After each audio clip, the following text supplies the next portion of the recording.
Good afternoon, ladies and gentlemen. It is my great pleasure to warmly welcome you to our discussion, to this event entitled NATO's Evolving Role in Global Stability. My name is Michal Rosipal. I'm from DVTV, and it's my great pleasure to be here today with you. Today's event is organized by Aspen Institute Central Europe, the Prague Center for Transatlantic Relations, and Jagiellon 2000. Auspices is held by Ministry of Foreign Affairs of the Czech Republic, and our partners are Konrad Adenauer Stiftung and Czechoslovak Group. And it is my great pleasure to welcome to Prague and to our event NATO Deputy Secretary General, Mr. Mircea Geoană. Mr. Geoană, welcome, and please, the floor is yours. Thank you, Michal. Madam President, dear Mr. Minister, Jemie. It's always a great pleasure to be back in Prague. And when I got this invitation, I said yes right away. Also because I'm a great fan of the Aspen Institute, and we are part of the family. And also because Jagiellon 2000 and the Prague Center for Transatlantic Relations, they have such a great reputation. Thank you all for having us. Today we are discussing NATO's role in a more dangerous and competitive world. And I cannot think of a better place for our conversation than here, the home of Václav Havel, and the heart of a nation that proved that the art of the impossible is indeed possible. As a young boy, I vividly remember the summer of 1968. I was 10 years old. I was playing football behind the communist blocks of flats in Bucharest when the invasion of Czechoslovakia by the Soviet Union took place. This is the memory of my childhood. My home country, Romania, didn't take part in that invasion and condemn that invasion. But still, when I hear back in Prague, I cannot get away from my memory as a young boy in Romania. I can say, without making a massive mistake, that probably for you, my young friends here, the young generation of Europeans, North Americans, and freedom lovers from all over the world, the criminal war that Putin has waged on Ukraine will be a similar traumatic experience, also for our young generations. And this is, in a way, a wake-up call that democracy is never granted, that liberty is never granted, and the dignity of human being can be jeopardized by bullies and by nations that do not respect international norms and international order. Just as the people of Prague did many years ago, brave Ukrainians, men and women today, from Kyiv, from Kherson, from Kharkiv, to Mariupol, are fighting for their values and their land.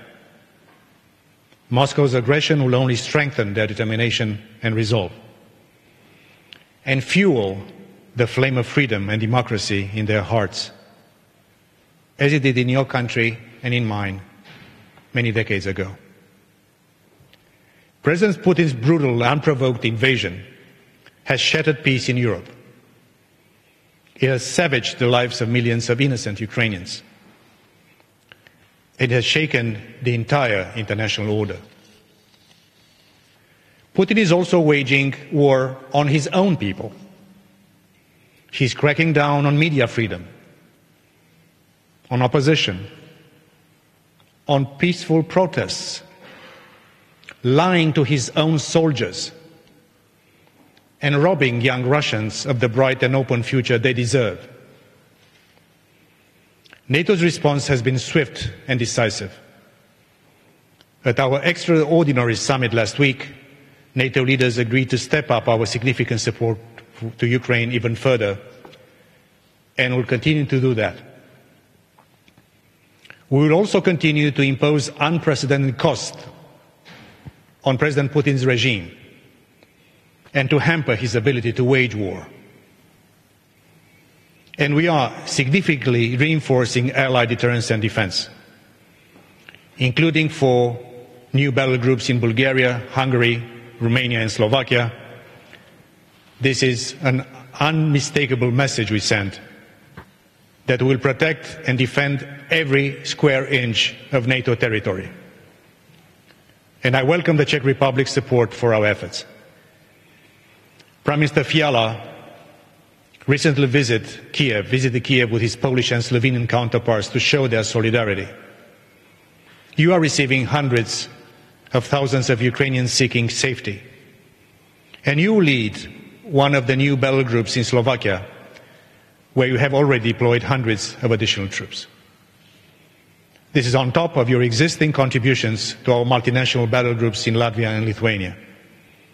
We are grateful for the Czech consistent and active contribution to our deterrence and defense, and I know we can count on you also in the future. NATO is coordinating our response closely also with our partners, including and especially with the European Union. And I know that you will continue to strengthen this vital NATO-EU cooperation. Minister, mentioning this morning in the Strategic Concept Seminar, the strategic unity between our two indispensable organizations. As you'll take over the EU Presidency Council in the second part of this year, this will be only 2 days after the NATO Madrid summit. This will be probably when we'll be signing the third joint declaration between NATO and the European Union.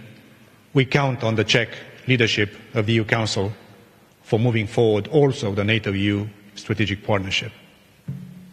But the ramifications of today's conflict go far beyond Ukraine.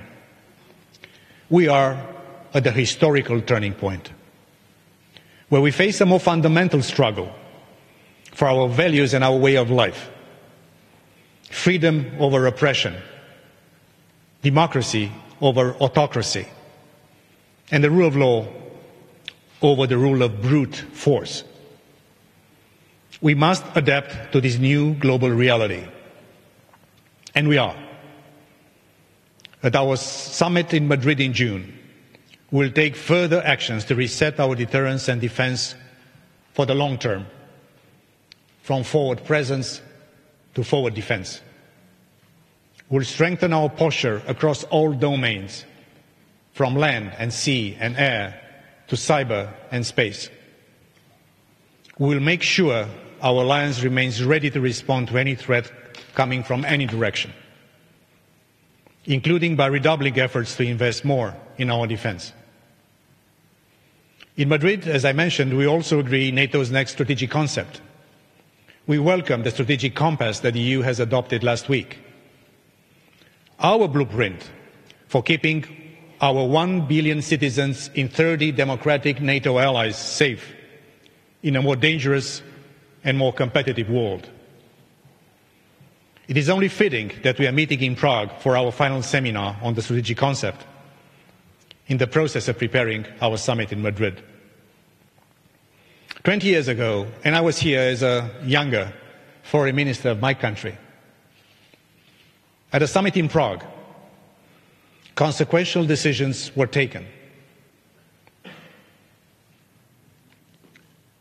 We decided 20 years ago, and look to the level of anticipation of NATO. In Prague, 20 years ago, we decided to establish a NATO response force. For the first time in the history of NATO, this has been deployed because of the invasion of Ukraine by Russia. We also strengthened, at that very summit in Prague, NATO's preparedness for chemical and biological attacks. Look that unfortunately our leaders were right 20 years ago. How momentous have these decisions proven to be, especially in the current context, with President Putin waging his brutal war in Ukraine. At that summit as well, 7 countries, 3 Baltic nations, 2 Black Sea nations, Romania and Bulgaria, Slovakia in Central Europe, and Slovenia at the Adriatic. This was the most important encompassing enlargement in the history of our alliance. So thank you, Prague, for being such a memorable place for our alliance. NATO enlargement has been a historic success. It brought peace and prosperity to Europe. It liberated millions and millions of people who had lived in the darkness of communism and dictatorship. This has been and will be an important part of our legacy. NATO's door will remain open. And this is something that will make sure that we create the right conditions for us to continue to believe in freedom and the sovereign right of nations to choose their destiny. One word about the rest of the world, because probably not everyone in Asia, in Africa, in Latin America are seeing this criminal war with the same emotions like we do. Geography matters. And sometimes, of course, we have to think not only how can we bring together, and today the transatlantic community is more united than ever. NATO-EU relationship is stronger than ever. G7 is more relevant than ever. At the foreign ministers' meeting of next week, I believe, we'll have as guests our partners from Finland, from Sweden, from Ukraine, from Georgia, but also for the first time the foreign ministers of Australia, of Japan, of New Zealand and South Korea. We have to communicate and convince public opinions and young people like yourselves in this room that the war that Putin has waged against Ukraine is not a regional European war, is not something between NATO, the West and Russia, but it's a watershed defining moment if in the world, in the future, we'll have the rule of the jungle or some form of order which is predictable. Because smaller nations having bigger neighbors, smaller nations have a bigger neighbors with post-imperial fantasies. Smaller nations that cannot defend themselves or either can defend themselves with difficulty against aggression. This fight for Ukraine, this fight for not having the law of the jungle in international affairs is also the fight of the rest of the world. And we have to do a better job in talking to our friends and to the people of the world. This is way beyond Europe. This is true also for China. Also a moment of truth for this very important country, because the way in which they will be supporting and embracing an international pariah is also be defining for the role that China wants to play and will play in international affairs. So as I mentioned at the beginning, this is an inflection, turning point in modern history. And coming back to this great country, I cannot end the speech. And we have here dear friends from my very young days in Washington as ambassadors, and then at the launch of the Aspen Institute here in Prague, with Madeleine Albright, our dear friend. And I would say my hero. She formed at the Aspen Institute in the US a small group of former foreign ministers, which is called the Aspen Ministers Group, Ministers Forum, AMF. And when we went with Madeleine in Marrakesh, in Morocco, or in Prague, she was telling us with some form of tenderness, I'm here with my exes, ex-foreign ministers, of course. I cannot say how much this leader has influenced the world in her formidable life. I think her journey and her example will remain with all of us, the ones who had the privilege to work with her, to be with her, to love her, and to appreciate the legacy she has left for all of us. I only would have hoped for her to stay alive a little bit more and to add her voice to ours in condemning this brutal aggression against liberty, freedom, and innocent lives. This is what Madeleine was all for us. And I want to thank my Czech friends, also from the Aspen Institute, because you've been such a remarkable convener for all of us. At the memorial to commemorate the life of Václav Havel, and I look forward to visiting the library, Madeleine ended with his quote from Václav Havel, and I quote, "I'm not an optimist because I'm not sure that everything ends well. Nor am I a pessimist because I'm not sure it ends badly. Instead, I'm a realist who carries hope. Hope is the belief that freedom and justice have meaning, and that liberty is always worth the trouble. Today, the brave people of Ukraine and of your country, of mine, give me hope. Because liberty is always worth the trouble. And freedom and justice will always triumph." Thank you so very much. And keep up the spirit of Václav Havel and Madeleine Albright in your hearts and in your actions. Thank you so much. Would you mind to stay?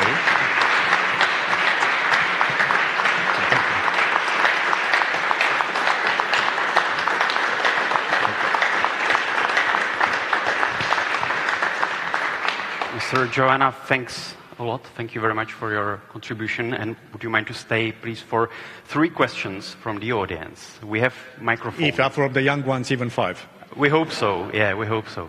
And I would like to introduce yourself, and please ask. And I would like to ask you to keep your question to 30 seconds. I see the right hand, Jan Lukačević, right there, please. Thank you. My name is Jan Lukačević. I'm one of the NATO 2030 young leaders. My question is, we see an unprecedented use of space technology during the war in Ukraine. Satellites, normally observing land cover, allow us to locate Russian troops. The ones usually monitoring forest fires help us identify the most intense fighting in near real time. How will this experience transpire to the new strategic concept and NATO's overarching space policy? Thank you for the question.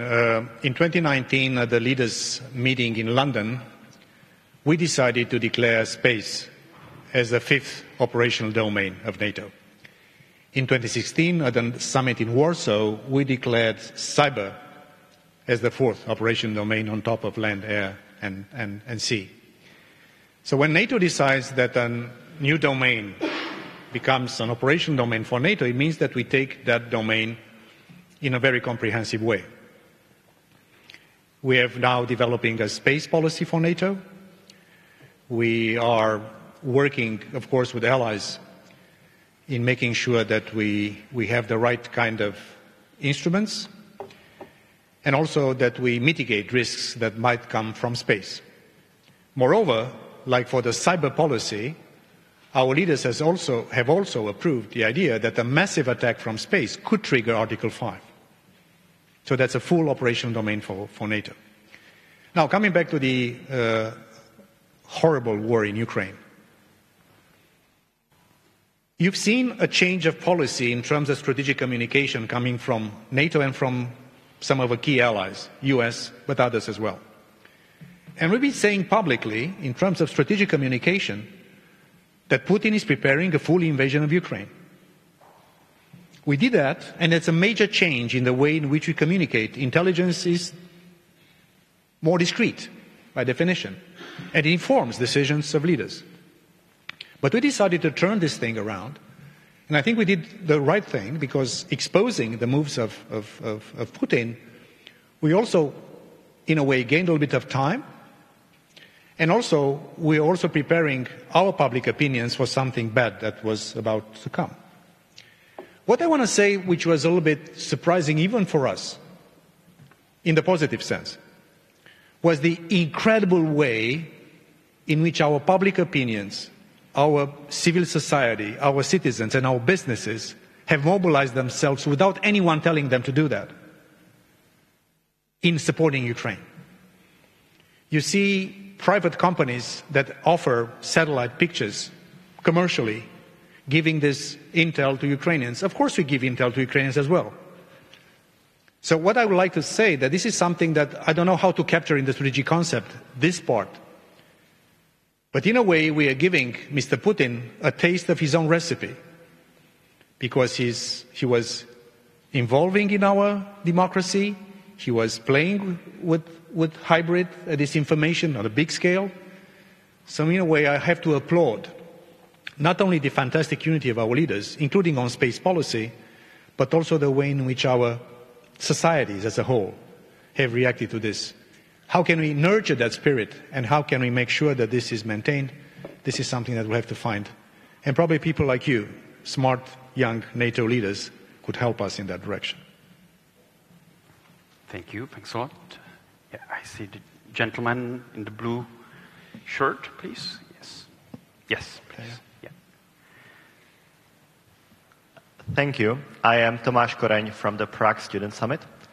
I would like to ask, with the war being waged in Ukraine, we have also seen a hybrid war that has been sadly a part of our Eastern European lives for over 8 years and even maybe longer.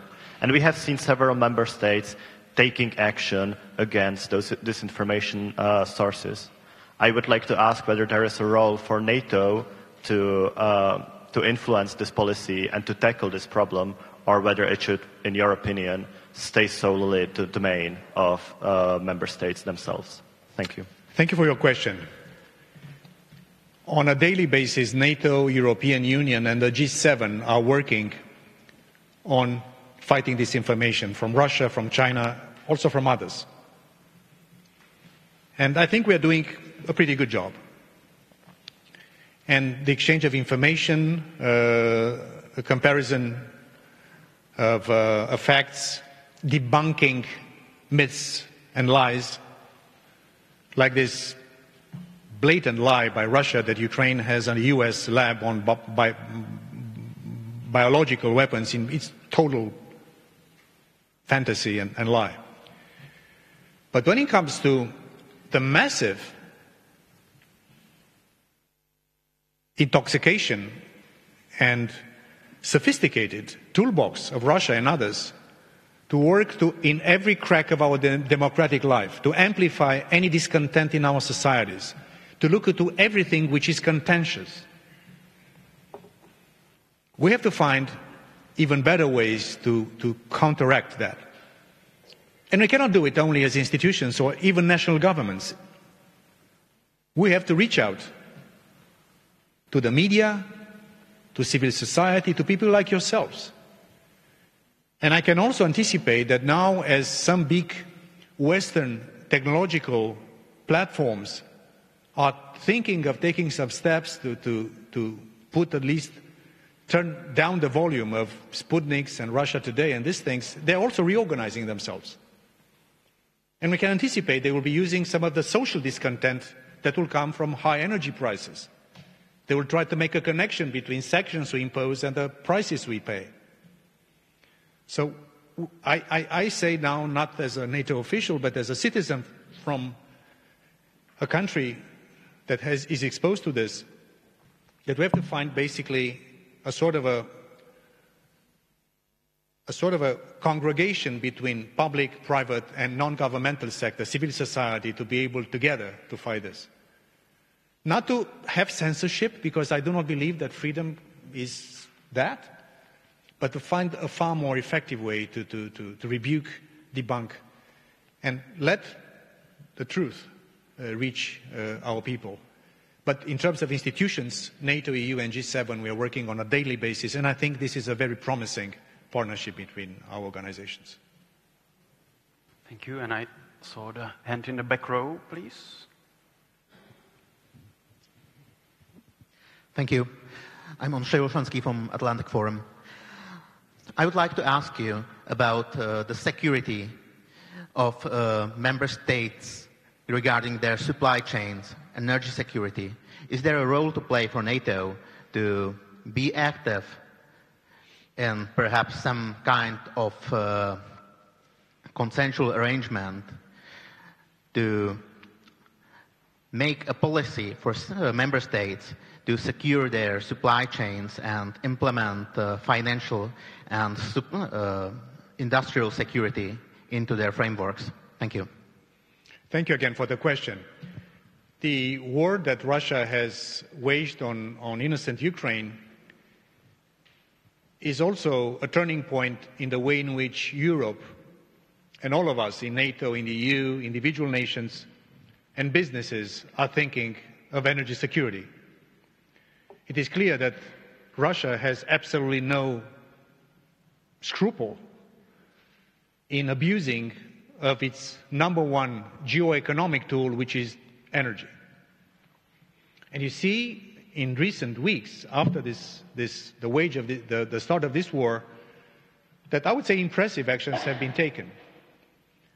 Listen to the decisions in Germany. They're far-reaching. They're bold. And they will be followed probably by many other countries that have similar situations. Your country is heavily dependent on Russian gas. I also welcome the fact that when President Biden came to our summit, and then we had in NATO headquarters the G7 summit, he went to meet the European Council, and there is this discussion to bring more liquefied gas, LNGs, to Europe. We also have to do a better job in Europe to making sure that we also have the right infrastructures to welcome additional diversified sources and also interconnectors. Because also Russia's policy for decades has been not only to make us ever more dependent on their gas and oil and raw materials, but also to inhibit any potential competition to their supremacy in pipelines, in many things. So I believe it's a wake-up call for all of us. NATO has an energy security policy. Energy is part of the resilience indicators for NATO, and NATO is looking actively into this. But we are not a prime organization to respond to this. I think the prime responsibility lies with nations, with the European Union, and then all of us in the world. The same thing about supply chain, the same thing about food security, the same thing about many things that have been abused by Russia and others. So I think this wake-up call will trigger also geoeconomic and not only geopolitical consequences. Okay. I said 5, 1 and 2. Young, both young. Okay. Thank you very much. My name is Rufus Ferdinand Cofton, also from the Prague Student Summit, and I had a question. Now, Ukraine is currently being invaded by Russia, and so there is very little chance of it becoming a member of the North Atlantic Treaty Organization. I think we all understand that to a certain extent, but there are also countries like Georgia, like Finland, and possibly even Moldova that could have their territorial stability also in some way threatened by the Russian Federation. Now, if that happened, if Russia set its warmongering sights on these countries that are not in NATO yet, although some have some sort of agreements and cooperation with this organization, would similar support that is currently being given to Ukraine also be given to these countries, again, if Russia planned or committed certain acts like they did against Ukraine? Thank you. Thank you for the question. Now, as we speak, we have 3 countries that are aspirants to join NATO. That's Ukraine, Georgia, and Bosnia-Herzegovina. The Republic of Moldova has a constitution of neutrality. They are a partner of NATO, but they are not seeking to join. Of course, all of you, all of us are watching the debate in Finland or Sweden, any other places. What I can say, that the open door policy in NATO, which is part of our Washington Treaty, is Article 10. We had a discussion today with our Czech friends about the strategic concept. This will stay an active policy of NATO. I cannot prejudge now which will be the security arrangements over Ukraine or other discussions, but I can say that we'll never give up on our policy of open doors, because giving up on that policy would mean that we give up on the principle of the sovereign right of nations to choose their own alliances and their own future. So we'll stay the course. Of course, we have to take into account many other factors, but in the end, we'll never accept the idea that a third party can have a veto on a sovereign decision of a country. If a country wants to join, it's for that country and for us, all of us, by consensus, to agree or not agree, but it's not a third party having a veto on anyone else. This is something that will stay with us.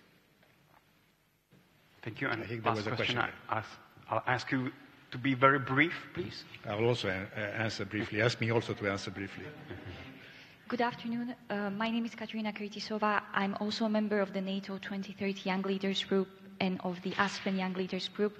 It's wonderful that you're with us and that you're engaging with the public and the young people.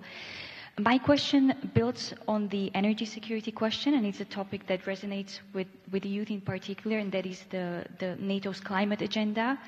For those who don't know, NATO has been developing methodology to help allies measure their emissions, and there have even been discussions about voluntary emissions cuts in the militaries. So the war that is ongoing is extremely destructive for the environment. We're making decisions that are not necessarily climate friendly for obvious reasons, but I was wondering, as we're focusing on deterrence, enhancing deterrence and defense, improving our energy security, where does this leave NATO's climate ambitions or the mitigation efforts? Thank you very much. No, thank you for the question, and thank you for your involvement in Aspen and everything else. I think today it seems to be a sort of an apparent tension between the idea that we have to do more to protect the environment and have to respond to the current crisis, including the energy crunch that we see. In NATO, we don't see that tension. And we know that our leaders in Madrid will adopt a very ambitious climate change and security policy for NATO. Probably it will be difficult for all 30 allies to accept this kind of targets. But I think there will be a spirit and a sense that we have to move in that direction. And I believe this is something that we'll continue to do. When we speak of climate change and security, we also speak of climate change and security not only in terms of the carbon footprint. Hello, carbon footprint is a lively environment. Of our militaries, we also speak of the security implications of climate change. This is affecting the way in which we run operations in very hot or very cold environments. This is also influencing dramatically the resilience and adds to fragility of many countries to the south and to many other directions. So, and you also know Jens Stoltenberg is a Norwegian, so he's also my colleague and my boss, and I know that he would not let us not continue to get involved in this issue. And this is very high on our agenda, and will continue to be very strongly committed to that. Okay, thank you all very much. It was a pleasure to be with you. I'll leave you with a distinguished panel. Thank you. Thank you very much.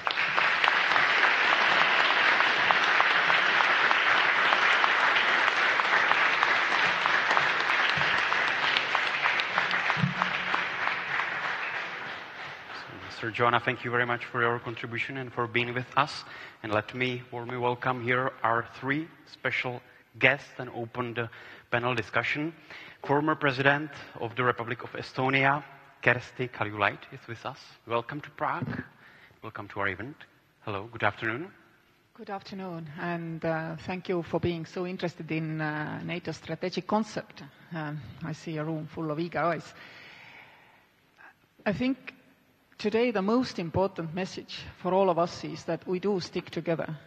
And this sticking together is wider than just NATO or just EU. I mean, all free and democratic nations stick together. It's more urgent than ever before. But also the good news is we all understand it. We all understand it. Here also, during the seminar today, we have been renewing our promises to each other, but also I'm quite sure that we are constantly now reaching out to the rest of the world. The world has become smaller. The tensions are global. Some of our fellow partners in this world have been also showing maybe a little bit clearer their true colors in this crisis, allowing us to have a better visibility of what future in the next decades might hold. But the most urgent thing to acknowledge is that we are in this long term. A week after the war started, we celebrated, or commemorated rather, an anniversary of bombing of Tallinn in the Second World War. I've been going there many years, and it used to be an event for gradually elder and grayer, fewer and fewer ladies and gentlemen. This year it was packed with young people holding Ukrainian flags, Estonian flags, and I felt like, yes, it's a brutal way to acknowledge freedom is never for granted. The struggle is never over.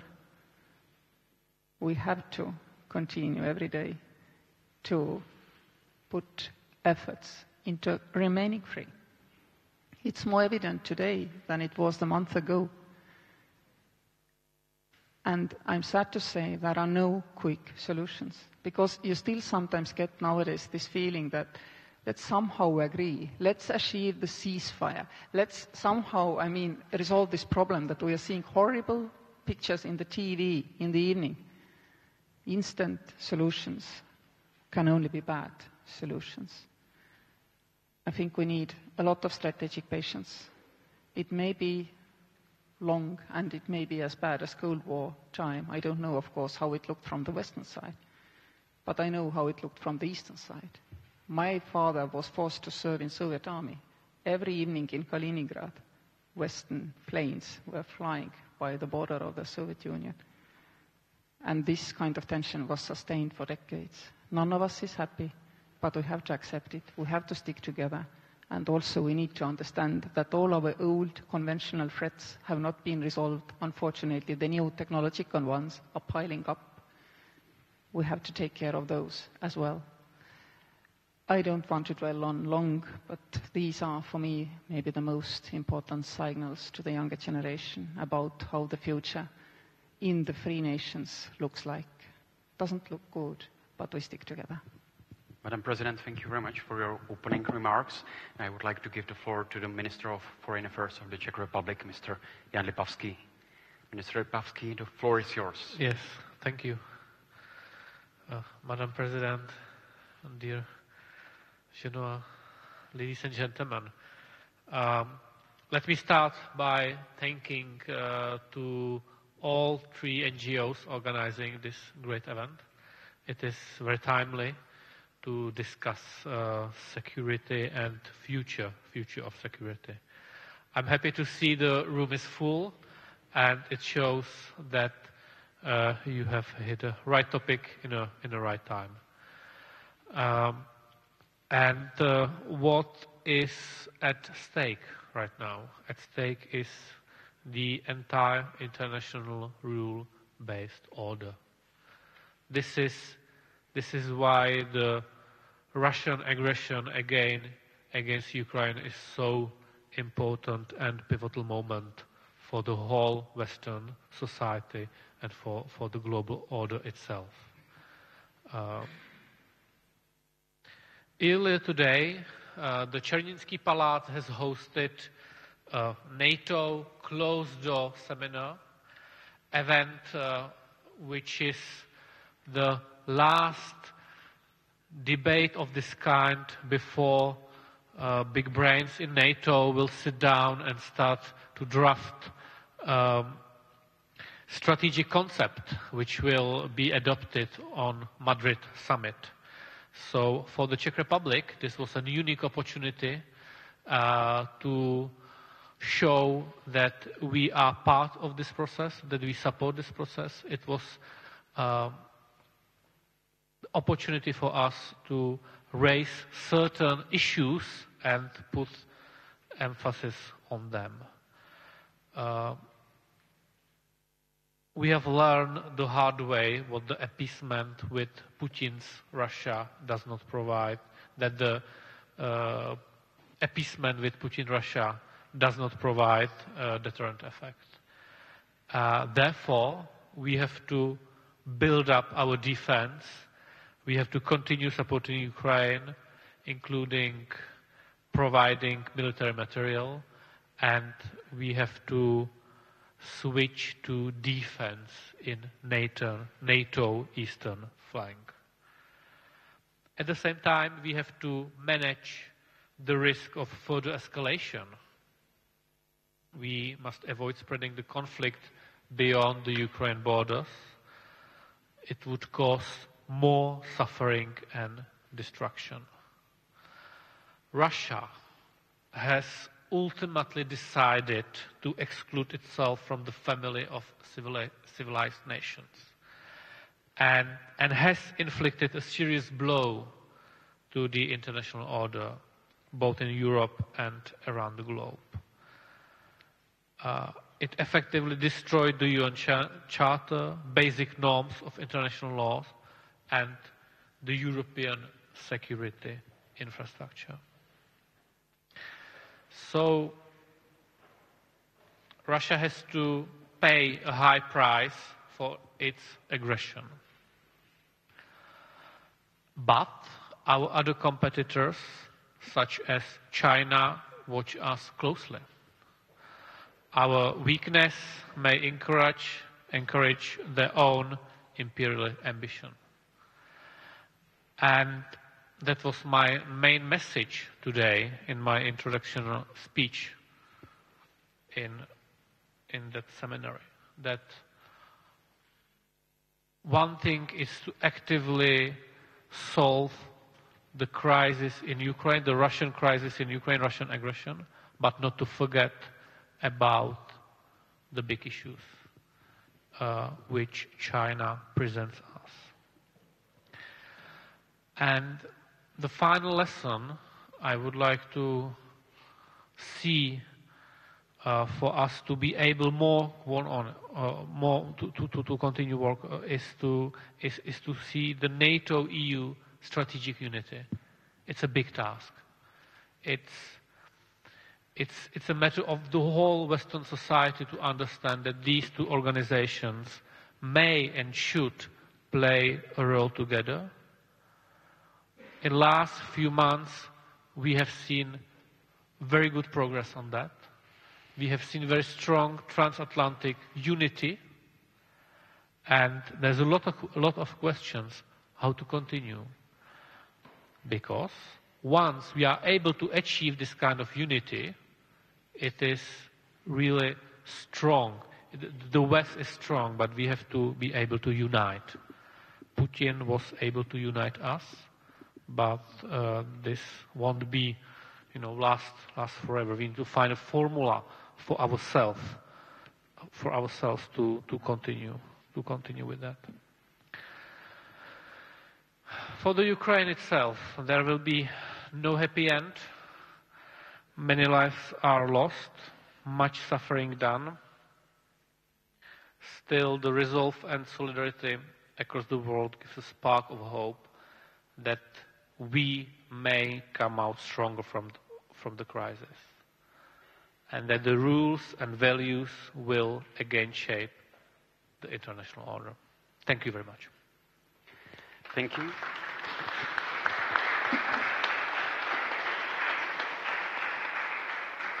Thank you, Minister Lipavský and Professor Jemie Shea from University of Exeter. Well, welcome and thanks for being with us, joining us. On the contrary, the honour is all mine because these days, having retired 3 years ago from NATO, I feel lucky if I'm invited to be on a panel with a couple of fellow academics. But to be here with the Minister, with Madam President, also with the Deputy Secretary General, and with a panoply of my heroes, in terms of the integration of the Czech Republic into the Euro-Atlantic structures. Former colleagues, at least not colleague, I was never a NATO ambassador, but people who've been ambassadors in the past, and the Deputy Secretary General. These are people who've marked my career. So normally I'm somewhere in the back row listening to you, so it's a wonderful privilege this evening to be able to speak to everybody here. So thank you for the invitation. Very briefly, a lot's been said. I think it's pretty sort of standard after the first month of a conflict that there's a mixture of good news and bad news. On the good news, I completely agree. This way in which Ukrainians have shown a willingness to fight and to die for European values, reminding us just how important those values are that we often take for granted, I think is an inspiration to all of us. How to maintain this spirit, reflected in concerts, in charity collections, in marches, that we are seeing all over Europe at the moment. Madam President referred to that. How to maintain that in the long run is going to be absolutely crucial. But this mobilization, the private sector going to war against Ukraine, civil society, on behalf of Ukraine, excuse me, civil society also mobilizing is quite extraordinary, and that makes the impact of what governments are doing much, much stronger. So I think that's been absolutely magnificent. Secondly, this has been referred to by the Deputy Secretary General, the way in which NATO has pulled together in this crisis. The visits of so many American officials who I believe probably have spent more time in Europe over the last 2 months than they have with their wives and families. Or husbands and families back home in Washington. You know, all of those worries of a transatlantic disconnect, that we weren't talking to each other. I noticed that President Macron a couple of days ago said that NATO was no longer brain dead, that in fact it was now indispensable. We've truly rediscovered the value of the transatlantic security link.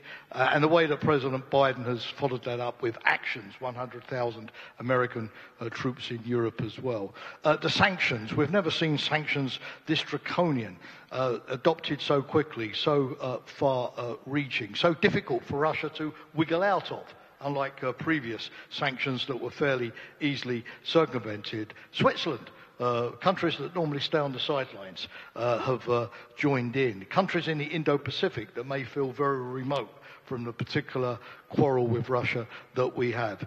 This has been exemplary. But how do we maintain those sanctions over the long haul? Because they need time to produce an impact, I think is going to be a challenge. And then finally, the support for the Western diplomacy and the broader international community. You know, Russia has been isolated in the Security Council. It's been isolated in the General Assembly. 2 votes, very big majority votes, have gone against Russia. The world has pulled together behind Western diplomacy, frankly, in a way that we've rarely seen in many of the crises in previous years when it was very divided. The bad news, Putin is obviously not retreating yet. The fear is that, fearing a humiliation and desperate to claim some kind of victory at any price, he is going to double down. No evidence yet that the Russian forces are withdrawing to the Donbass. The cities in western Russia, like Lvov, are still being bombarded. So the unfortunate problem is that Putin has still got the capacity and will to inflict a great deal of damage on Ukraine, even if strategically he has already lost the conflict. Secondly, the humanitarian crisis. Again, magnificent reception on behalf of many countries, particularly in this region, but still, this is going to be very difficult to absorb over the long haul. What about the 1.7 million children if they never go home? In terms of the demographics of Ukraine, the ability to reconstruct itself, if so many of its young people, its women folk, leave, and maybe for years to come. Then there are the fence sitters. There are 35 countries that, unfortunately, abstain in the General Assembly votes all of the time. There's the ambivalence of China, which the Deputy Secretary General rightly referred to a moment ago. So going forward, it's how do we consolidate the good news and how do we act on the bad news. I think there are 5 quick things to do. Number 1, obviously reinforce NATO's collective defence, but make sure that that's a collective defence which is adapted to the local circumstances and the degree of challenge we face from Russia. It's going to be more maritime. The Russians haven't really used their navy so far in the Ukraine conflict, thank God. It may be maritime in some areas, more land, more amphibious, more a question of resilience and hybrid warfare. Think of the Balkans, elsewhere. So we need a 360 collective defence, which doesn't only defend the hardcore of NATO, where we have the bulk of the forces, but the soft underbellies of NATO, where Russia has opportunities to spread its influence as well. The second thing, keeping the Ukrainians in the fight. Over the last month, they have done a fantastic job. But how long can they sustain the kind of pressure, the losses, they haven't revealed them, but they must be large, which they have sustained. This, to my mind, means that we have to think how we keep the supply of vital equipment and supplies going into Ukraine over the long run. The things that we are giving them are used very, very quickly and how, therefore, do we make sure that as our stocks are depleted, that we are giving contracts to our companies and our industry to resupply those forces. I think there's also going to be a difficult decision for NATO, particularly with the emphasis on collective defence, in terms of how much do we give to the Ukrainians because they're fighting our fight, and it's a core security interest of NATO that they succeed and Ukraine remains independent, but how much do we keep for ourselves if we face a possible Russian aggression and need to buttress our own defences? This balance is not going to be an easy one, and we must make sure that the assistance we give to the Ukrainians is adapted to the way they will fight the war themselves. We know from Afghanistan, quite frankly, that sometimes we've got the concept of training local forces wrong in terms of what they're able to do by themselves when they don't have massive Western support. So we have to get that concept right. We also need to avoid going in Ukraine from a high-intensity conflict back to the status quo ante, where we have a fortress Donetsk, Donbass, occupied by Russia, supported by various proxies that they will bring in, with the daily shelling, the daily casualties, that produced already 14,000 Ukrainian deaths before the Russians invaded on February the 24th. So how do we find a solution that simply doesn't go back to what we had before, where Russia still has a stranglehold over Ukraine? I don't have the answer to that, but we need to start thinking of scenarios and how we at least try to avoid worst-case scenarios. Future historians, point number 4, will probably write that the greatest diplomatic success of the whole conflict was keeping China out, just like in the Gulf War of 1990-1991, in different circumstances at different times, keeping Israel out of the conflict was the key to the diplomatic success then. How do we achieve this? What are the levers that we can work on to disincentivize China from becoming involved in that particular conflict? And then how do we prevent Russia harming us in the long run, particularly if Putin is going to be there until 2035? We need a strategy, not for regime change. I think that has to be left to the Russian people themselves, but at least to constrain Russia's ability to cause us harm. This is going to be lawfare, which has got off to a very good start in the Ukrainian conflict in terms of locking Putin's regime up in all kinds of legal suits and compensation claims and reparation claims that isolate them and make them persona non grata, export controls so that when they do modernize their military, they have a difficult time getting access to sensitive technologies as well. And finally, not releasing the sanctions too early. The danger will be that as soon as we have a ceasefire in Ukraine, there will be calls to immediately lift the sanctions, or that all of the hard work which has finally begun on decoupling ourselves from dependence on Russia, referred to as well, stops and goes into reverse, back to dependency on Russian oil, gas, and rare earths, because we stopped that effort prematurely and too soon. So how do we use the policy towards Russia that incentivizes them to behave well, but which keeps checks and balances on their ability to come back and do the same to Ukraine or to the rest of us in 5 years' time? Thank you. Thanks a lot. Thank you very much.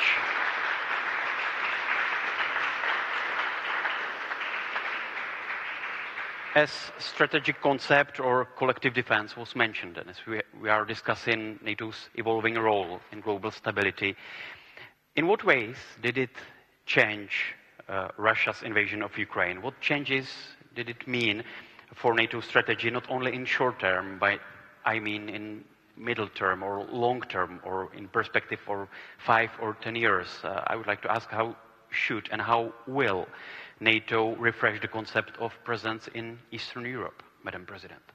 Well, actually, I think that already our Brussels wording on Russia was spot on. We don't have to adapt it. I mean, we knew what might come, but we didn't expect it to be so broad, so massive, so inhuman. But we had clear understanding. In the rest, strategic concept deals with the traditional risks which we've always seen from one end, and this is illustrated today by the war which is going on in Ukraine. It's a Second World War. Yes, there are, social media and hybrid elements, but fundamentally people get killed by airplane bombs or rockets. I mean, this is what's going on. And at the same time, we are today actually, well, celebrating that Twitter is going to use NFTs as profile pictures. This is the span of technologies. And NATO strategic concept has to take all this into account. Very important element is that while in autocracies, technological development is still controlled by the state. Like, I mean, during the last century when internet was developed or when nuclear arms were developed, I mean, states knew about it. Now in the free world, tech development happens in the private sector rather than in the public sector. And NATO strategic concept has to onboard this fact of life. I mean, it's our strategic advantage that the free world is always more inventive. Free people are the ones who are truly creative. But we have to also recognize that there is an issue. We have to onboard this into our defense thinking. This is something which NATO has to do as well. Also, in NATO strategic concept, we need to revisit some of the areas where we have been quite strongly saying this we will not do. Because, you know, restraint is something which Russia always takes as a weakness. We cannot afford to do that.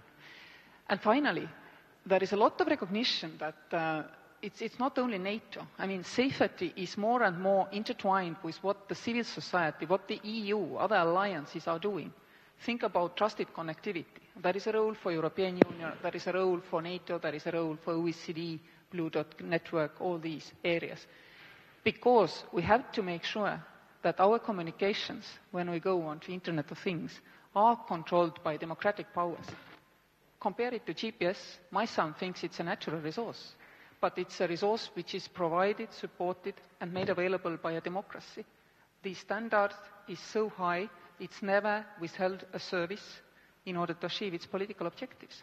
We need to guarantee this for all these new technologies in the future. It cannot be done by NATO, but it is a security issue, so EU has a role. Closer to today, of course, upholding sanctions and also alleviating the effects of the sanctions, and for that matter, alleviating the effects of a huge influx of refugees in the countries who are seeing really huge numbers. Estonia expects us to get 100 to 150,000 refugees. It would compare to 8 million into Germany, not 1 million into Germany. We need to make sure that our economic alliances are helping to alleviate these risks as well, that our societies are not able to withhold long-term what is in store for us.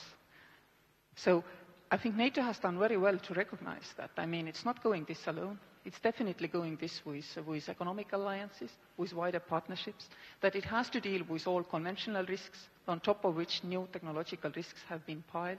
And also, we have to think and discuss honestly and openly among us whether some of the areas where we have been exercising great restraint might be considered weakness by our adversary, at least. Thank you. Minister Lipavský, as NATO leaders have approved increases of forces in the Eastern European countries for new battle groups and doubling NATO presence in Eastern European countries. Is this response strong enough? Very, very good question. I will start with answer on your previous question. What should be the NATO reaction, right?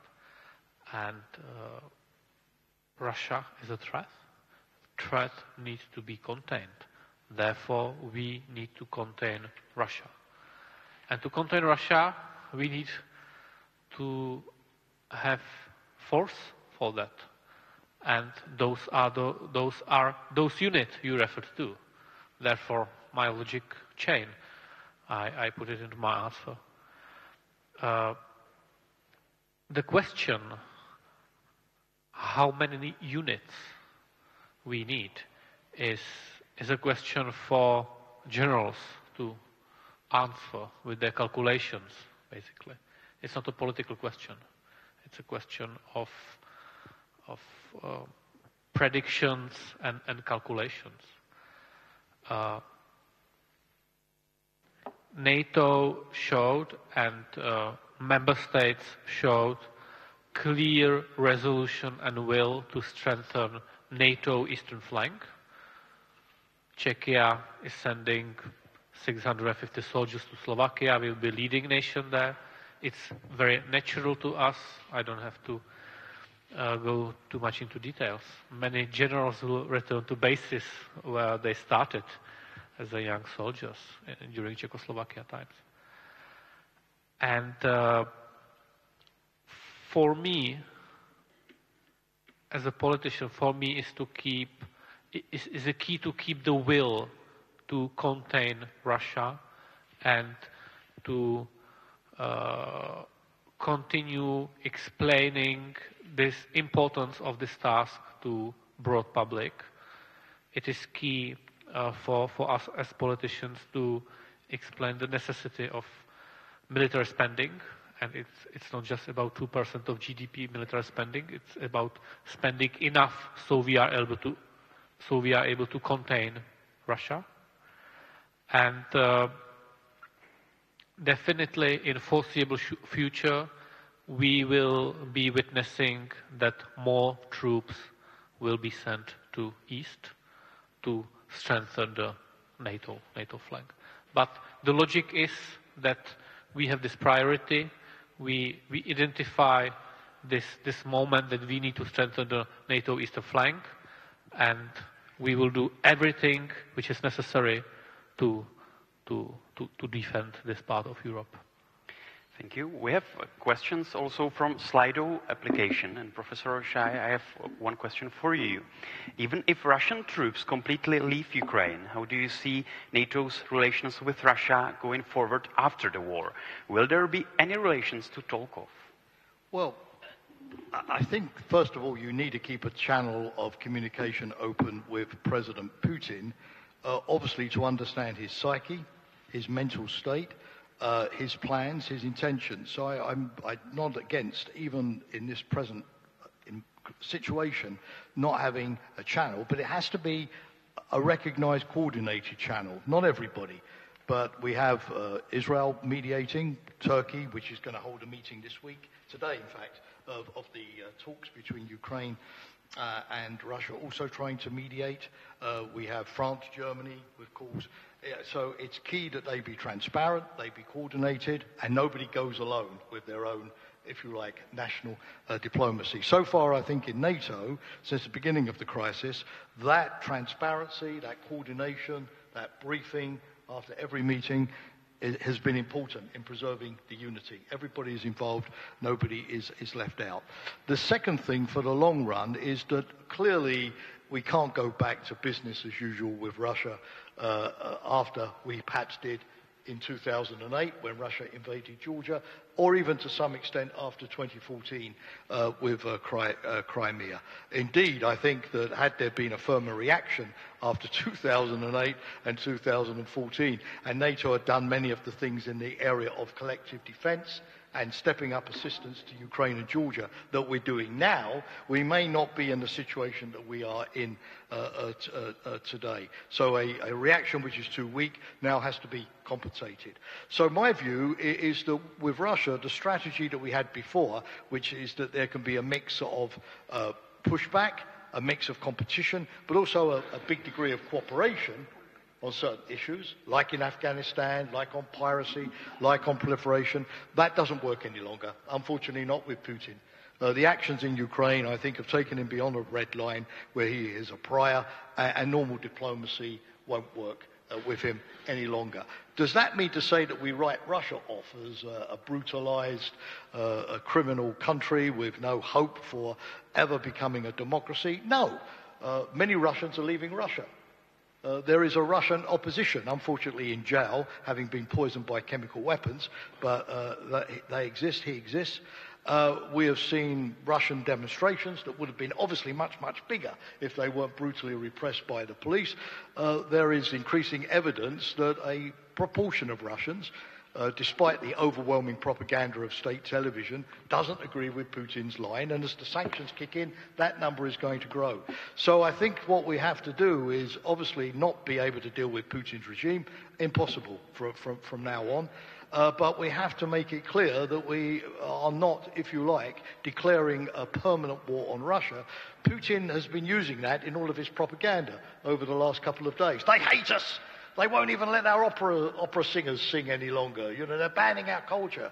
That sort of plays into this sort of psychosis of victimization. And so I think we're going to have a policy of, you know, being open to a different Russian future when it arrives, while being very tough on the current regime.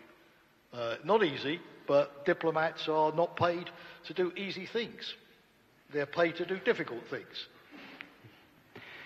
Okay, let me see if we have some questions from the audience, or you can ask also, yes, please, in the second row, or you can ask also from, or via Sli.Do app with hashtag #WeAreNato, but please, gentlemen, right here.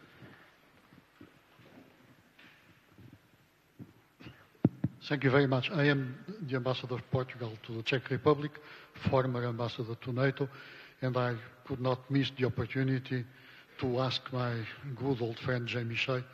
I don't see him every day. Difficult question. It goes like this.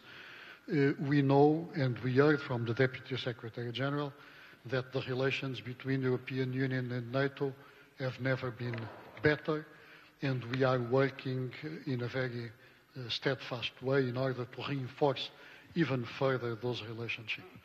We are going to approve the strategic compass, and then, almost at the same time, of the end of the French presidency of the European Union, the NATO summit will take place, approving the new strategic concept. However, there is a challenge in what coordination between the strategic compass and the NATO new strategic concept will entail. The fact that the United Kingdom and Turkey, that are extremely crucial countries when it comes to continental Europe security, are not part of the strategic compass. And I am not talking about the transatlantic relationship and the United States. I would like really to concentrate my question and to hear Jemie comments on how are we going to work that very difficult relationship in the future between the strategic compass and the new NATO strategic concept from a UK and Turkey standpoint, knowing that Jemie is a very cosmopolitan fellow, but he is also a Londoner and a citizen of the United Kingdom. Thank you very much. Sorry to take the floor again, but I'll be brief so that Madam President and the Minister can have their say as well. I think we've seen on the UK something very interesting. The UK is re-engaging in Europe. The debates with the EU over the Northern Ireland Protocol for the time being have subsided, although clearly they have gone away. Boris Johnson, British ministers have been in this region. They've been in Ukraine. There's total solidarity in the UK. The UK is rediscovering its European destiny. Global Britain has disappeared over the horizon for the time being. The UK has even sent troops back to Germany and re-established a base in Germany and sent troops to the Baltic states. So my sense is that London is ready to engage. The UK Foreign Secretary Liz Truss met her EU counterparts, I believe, for the first time in many months, informally. The point of the matter is pragmatism on both sides. The UK has been working through the Visegrad 4 in London, through the Northern Group, which has met twice, where the UK meets selectively with different European partners. For example, with France, it's been part of President Macron's European Intervention Initiative. So my sense is that as long as the UK sees that it can be European in different formats, which are not wholly the EU institutions. Britain is not ready for that yet. It will be a very willing participant, and I think it behooves the Europeans to be flexible towards the UK so that it can use those different frameworks where it feels most comfortable. At the end of the day, what matters is UK solidarity, and this has been, as I said, with the sanctions, with the reception now of refugees, with the supply of lethal weaponry to the Ukrainians, and so on. So I'll reply on that, Luis, briefly, rather than get into the issue for the moment with the Turks. On the compass and NATO, my sense is that we have got to do two things. We have got to put Germany, as it builds up its military forces, to be, if all of the money is spent and all of the new units are created, Germany will become a very powerful European military state, which it frankly hasn't been for many years. And how do we put that German effort into a European framework? And secondly, very briefly, as the EU looks at strategic autonomy, to spend money, to develop capabilities, how do we put all of the things that it can offer? It's even sent €1 billion of military assistance to Ukraine, which is remarkable. How do we put that within a transatlantic framework? So fitting the German military effort into Europe and fitting the European military effort into the transatlantic framework. That's the way I see the big challenge. Thank you. Madam President? Well, I only want to say that in these difficult and really hard times for all of us, I mean, all these discussions, how we deconflict, I mean, Europe being stronger, aiming to have more capabilities itself, NATO's development, all these discussions out of the window. We are using all the frameworks which we have as best suits us. I mean, for example, Europe in 48 hours was able to write out a check on €500 million to support Ukraine and its military capabilities. Treaty of the Union says we don't even support each other military capabilities. So, you see, we are able to morph because this is the historic moment and we are doing all the right things and we are not giving too much thought on the frameworks. That's my main worry, that if things calm down or we get used to the situation we are in, we might again get, I mean, to be stickers to the necessary frameworks and so on, who does what to whom and when and where. It's unimportant. Let's remember this momentum. We have to get things done. It's not only, I mean, what we can do today for Ukraine. There is a lot we can do. Still, not all partners and allies have emptied their stockpiles to help Ukraine. Yes, you might be afraid. We are also afraid because there is pretty, well, our levels are lower than we used to have. But, I mean, every Russian tank stopped in Ukraine is a tank which cannot cross the borders to West. So many things can even be done today and immediately. But my main worry is that we keep, I mean, this kind of feeling for the coming year or 2 years. It will be extremely hard, but we have to keep, I mean, these framework issues out of the big picture. It's been fantastic how Germany has acted. It's been really great to see how all allies have been responding. Without German shift from the position we don't support militarily to what they now do, I think they drew all of the Europe into this picture of really rushing to support Ukraine as much as we can. So, I mean, I'm very grateful for what has been going on, and we really feel supported also at the NATO's eastern flank today. I hope it remains this way. Thank you. Mr. Vondra in the first row has a question. Thank you. Well, I fully agree with you how it is important to keep the unity among the allies, because without that unity, we would not have an alliance at all. But just, you know, my doctor, I'm an old man, so I have now more communication with the doctor. So he, every second day, is calling me about this inconsistency, that every morning we are rightly stating that Putin is a war criminal. That's a right statement. And every evening we are reaching an understandable conclusion that we are not going to arrest him. So it caused the situation that we will have a world, you know, if they are not going to kill him in Russia or dismantle, then we will have a criminal who would be, you know, maneuvering around the world with China, with India, with all those who were abstaining when we had this vote in the UN Security Council. So my question is to everybody, a short question, whether you believe that we are able to keep this unity for a longer time in those circumstances. Minister. If I may try to put a little piece of an answer to this big question, since it is a big question, it is a question asking about the nature of the international order itself, and bodies like those special courts for different occasions or ICJ.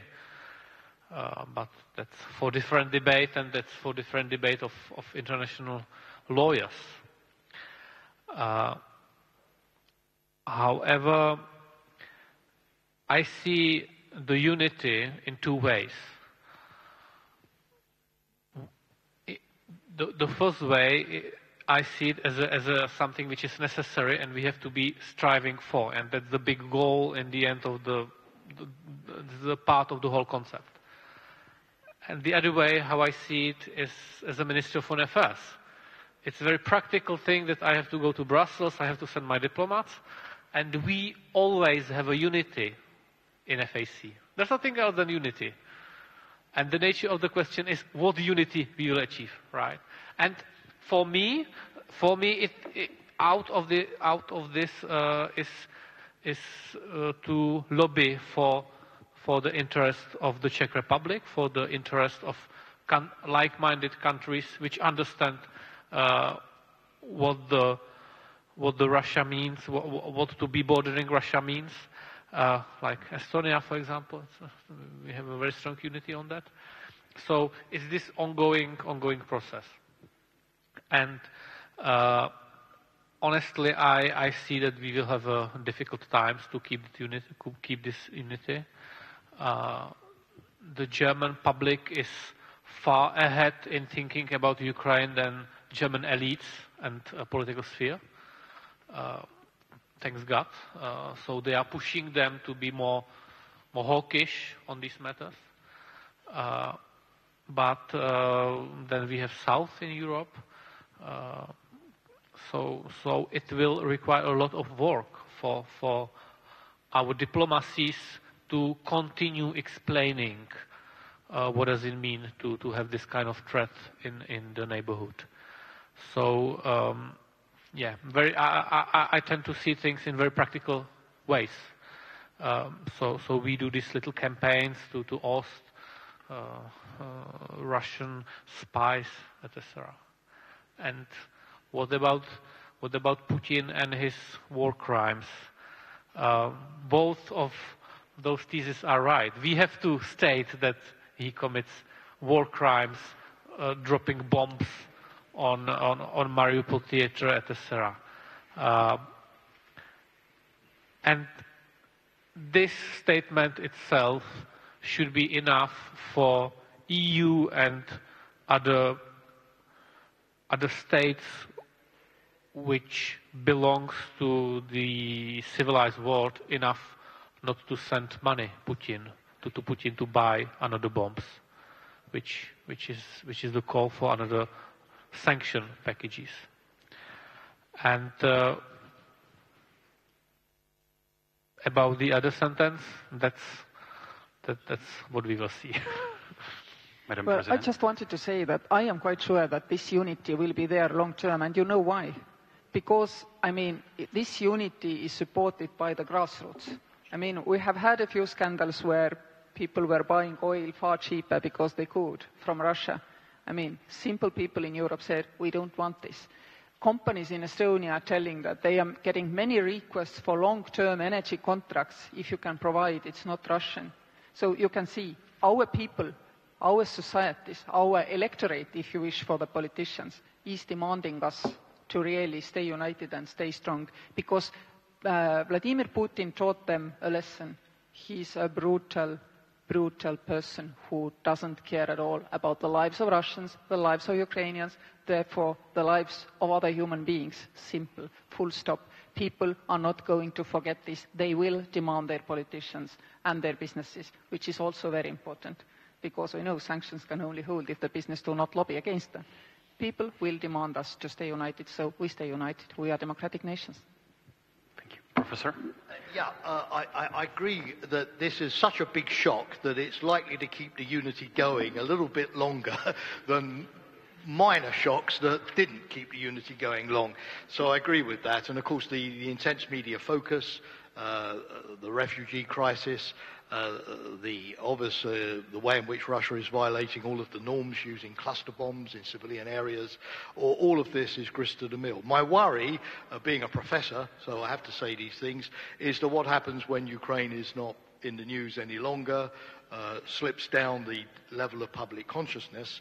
So I think then, yes, definitely the political leadership has to kick in reminding people why this is so important. If the daily stimulus that keeps all of us outraged, certainly me, every time I switch on the TV, is no longer there. Secondly, I do think that it's going to be important for the EU, for NATO, to have some agreement on when do we lift the sanctions and what does Russia have to do to get sanctions lifted. The sanctions have been applied in a kind of rather chaotic but very welcome move, which Madam President mentioned, of everybody sort of getting involved and doing their own thing. But I think as we go forward, we can't have coming out of sanctions being done the same way. That individual nations say, ceasefire in that little village, fine. I once again send my gold to the Russian Central Bank. Or a partial agreement on humanitarian corridor up in that city, fine. I now allow McDonald's to sort of go back and sell hamburgers. So I think we've got to have some sort of coordination of what Russia has to do. And there's going to have to be a mixture of sanctions which are connected to the Ukraine crisis, which are liftable should Russia comply, but sanctions which are obviously going to have to be on Putin's regime, which is still going to be there with a capacity to harm us, and differentiating is not going to be easy. So I think we need to think a little bit about that as we go down the line. Finally, it's just practical politics. The best way to keep solidarity is to take away the things that can undermine solidarity. So if we can get the gas price down and the energy bills down for our consumers because we're able to access energy from other sources, if we're able to maintain social solidarity, particularly vis-à-vis people who are suffering, where there's a big job to be done in countries like Egypt, in the Gulf, in Africa, who are losing a lot of their grain supply because of the drop-off in the supply of Russian-Ukrainian grain, 30%. What we can do diplomatically to take away the things that could undermine solidarity. That's why it could involve, Sasha, some pretty tough decisions in the short run. I mean, I imagine that when Boris Johnson went to see the Crown Prince of Saudi Arabia the other day, it wasn't maybe the visit that he was most looking forward to undertaking. But he went because sometimes, the imperative of, getting oil from other sources and getting OPEC to ramp up production is necessary to get you through this crisis as a short-term measure. So as long as I think we have a policy of alternative supply lines trying to reduce the pain, the last thing we want, and I'm in the country of Franz Kafka, the greatest writer ever of how human sympathy turns over time into human indifference. The story of the insect. And I think the worst thing that would happen is if people who are under pressure on the domestic front with living costs which are really under strain start blaming us standing up to Putin as the reason for their economic distress. So it's going to take a lot of political leadership, and it's going to try as much as possible to counter the things that could threaten the unity as we go forward. That would be my response. Minister Lipavský. Yes, thank you. Just 3 points on sanctions. Firstly, we need to understand sanctions as a way how, in the mid and long term, to undercut Russia's ability to wage war, since in foreseeable future the war in Ukraine will somehow continue, and we don't know what the ending will be. So it's not just about, let's put a sanction on Russia and they will remove Putin and Russia will be nice again. It's not that way. So therefore there have to be technological sanctions on the ability to produce military equipment, and financial sanctions and which will undercut their ability to buy things from abroad and to keep the war going on. And my second point, therefore, is that these sanctions need to follow money. With current energy prices, and some of the energy prices really skyrocketed, Russia is able to do some profit, even though they are waging a war and paying a huge amount of that for that daily. So we have to follow money and broke them by targeted sanctions. So those two targets should be on our minds when we are talking about sanctions. Thank you. May I just add one sentence? Why are we even talking about lifting the sanctions? Do we really think there will be a nice surprise, tomorrow or the day after? We should have been better prepared for the war, but for lifting the sanctions, absolutely don't need to prepare right now. Thank you. We have last few minutes, so there is a place for the last question. Please, lady in the fourth, young lady fourth row. Thank you. I'm Hanna Martinkova from the Czech Senate, and I have a question for all the speakers, because we're talking about global stability and the strategic concept as such. So my question is on China. So the EU's strategic compass, it doesn't really work with China that much. It mentions that ambivalent triad of rival, partner and competitor. It doesn't mention Taiwan at all. And in your personal opinions, I'd be interested if we should be a bit more hawkish on China in NATO's strategic concept, or if we should rather maintain sort of the US ambivalent strategic ambiguity with respect to China. Thank you. I'm not in any office right now, so it's easy for me to say that, the history knows no autocrat or tyrann who has not used their economic capability to try to turn their economic might into geopolitical prowess. There are no such dictators, no autocracies. They always end up the same way. And then finally, of course, they trip over the same issue themselves, but it's always brutal and painful. So indeed, my thinking is that we need to be quite hawkish about, short-term and long-term risks, to put it politely. Yes, that was my main message today for the delegates of the seminar, that even though we have this current situation in Ukraine, the big trends has not disappeared. The China and its struggle to change the world and rules-based order is still there, and we will be challenged by that. And even though NATO doesn't border with China as such, NATO will be affected by new emerging technologies, cyber warfare, information warfare, and many other effects stemming from the rise of China as such. And NATO has to reflect it in the strategic concept too. So that was my main message, actually. Thank you. Yes, I thought NATO did a very good job in its summit communique last June, where for the first time it developed fairly extensive language on China, which I thought described very well the nature of the Chinese challenge, and also got the consensus of all of the allies, which was not a given a few years ago, particularly when you looked at different approaches towards China in the United States and in the... Sorry? May you have the microphone closer to your... Oh, yes, and in the European Union. So there was consensus on the way to treat China. Clearly, keeping China out of this conflict is going to be key. I know it's not easy, but it has to be a focus of diplomatic effort. China must not be allowed to give Putin a lifeline to sustain the conflict or to circumvent the sanctions. Number two, I think China will remain a more multifaceted challenge than Russia to the West because of the technology, because of the economic investments, because it's much more involved in the globalized economy. But that will also be a vulnerability of China that depends much more on the dollar, on the international trading system. It has massive foreign currency holdings and so on.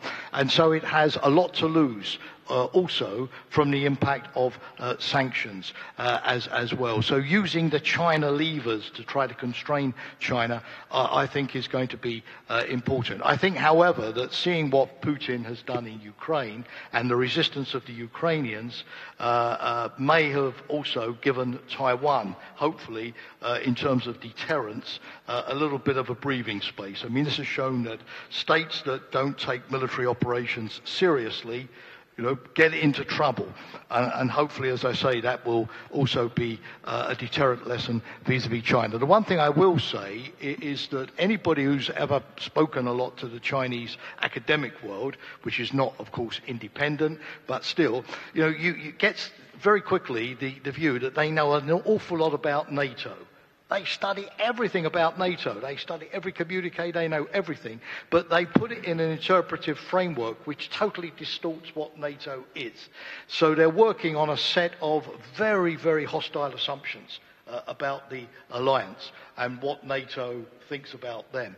And I don't know if a strategic dialogue can help to remedy that, but I do think it's important that we make every effort that we possibly can, despite the difficulties, to try to communicate the reality of NATO to them and try to debunk the set of working assumptions which they are operating under at the moment. So the question is yes, we have to deal with China with all of the usual methods, but does NATO also need a dialogue with China, which we obviously, in the current circumstances, can't have with Russia? I think that's going to be an interesting element to emerge from the strategic concept of how that dialogue would take place.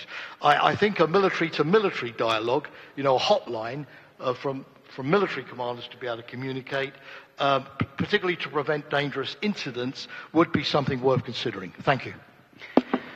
Thank you all. Unfortunately, our time is up, but thank you very much for joining us and for your contributing. Thank you.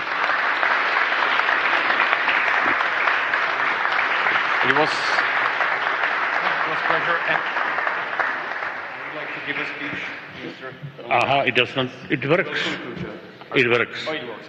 Now, just thank you very much to everybody on behalf of PCTR and Jagelo.